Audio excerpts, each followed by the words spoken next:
Good evening, everyone. I'm just jumping on here tonight to continue our conversations about networking. Over the past few days, I've been reflecting on the feedback from the last video, and I want to add another important layer to this topic: human behavior. I'm going to walk you through four core networking styles based on extended DISC framework. As a certified eDISC coach practitioner, I use this daily in my leadership coaching work. So this video is for leaders who want to build genuine professional relationships, not just collecting business cards and LinkedIn connections. If you want to read people better and build rapport from the moment that you meet them, please pay attention to what's coming next.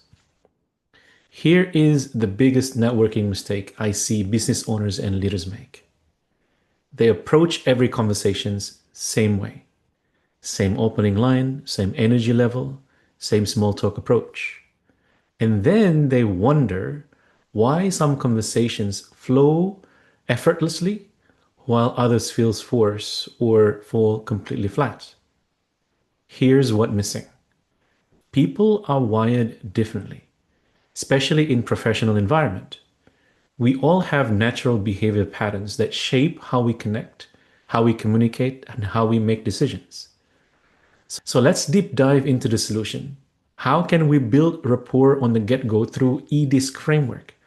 You can apply this in many different situations: networking events and industry conferences, stakeholder engagement meetings, peer-to-peer relationships with your colleagues, client development conversations, sales conversations, team dynamics, and leadership interactions.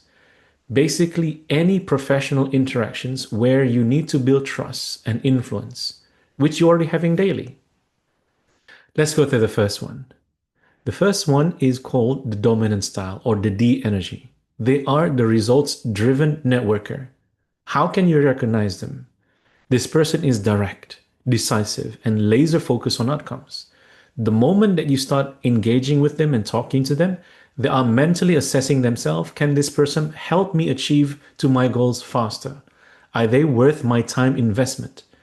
The networking approach is fast-paced, agenda-driven conversations.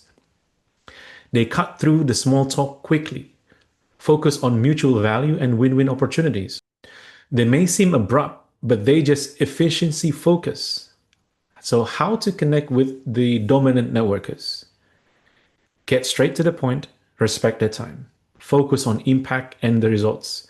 What can you both achieve together?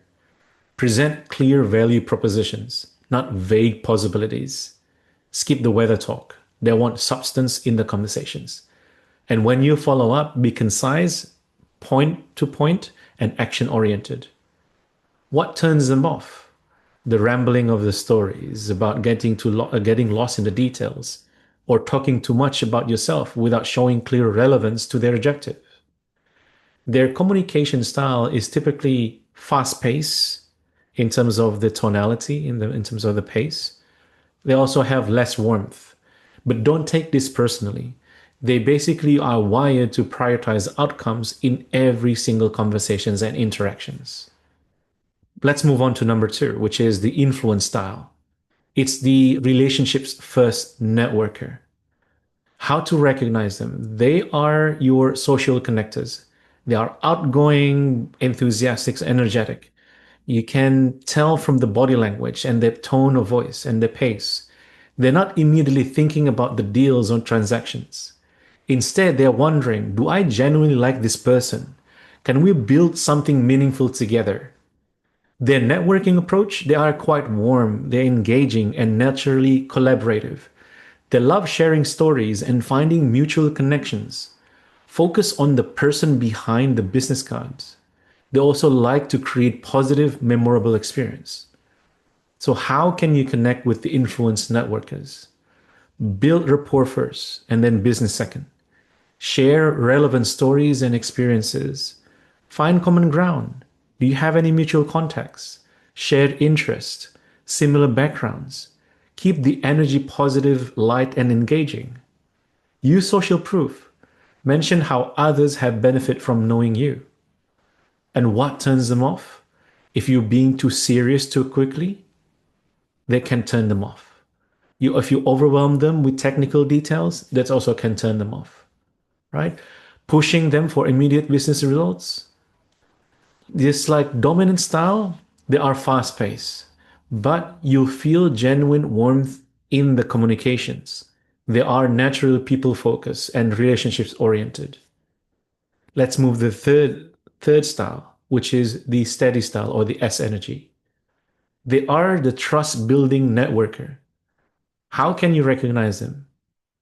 They are relatively calm, thoughtful, and naturally collaborative, often a little reserved initially when you are in conversations with them. The internal question isn't what's the opportunity, what's the goal, but rather, can I trust this person? Do I feel safe and comfortable in these conversations?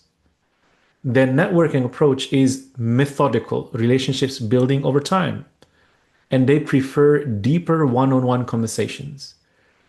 They value consistency and follow through above flashy promises. They are excellent listeners who remember personal details. And how you can connect deeper with the steady networkers. Slow down in your approach. Don't rush the relationships. Build genuine trust over time through consistent actions. Ask them about their work. Ask them what they value. Ask them about their family. Show reliability in small ways first. And you want to avoid high pressure sales tactics or aggressive sales approaches with the S energy, because that can really turn them off. So, what turns them off? Being pushy, making promises you can't keep, and trying to accelerate the relationships artificially. You will notice their calmer, more measured pace compared to the influence type. They carry warmth, but with a more grounded, thoughtful energy. So let's move on to number 4, compliant style. They are the information-focused networker. How can you recognize them?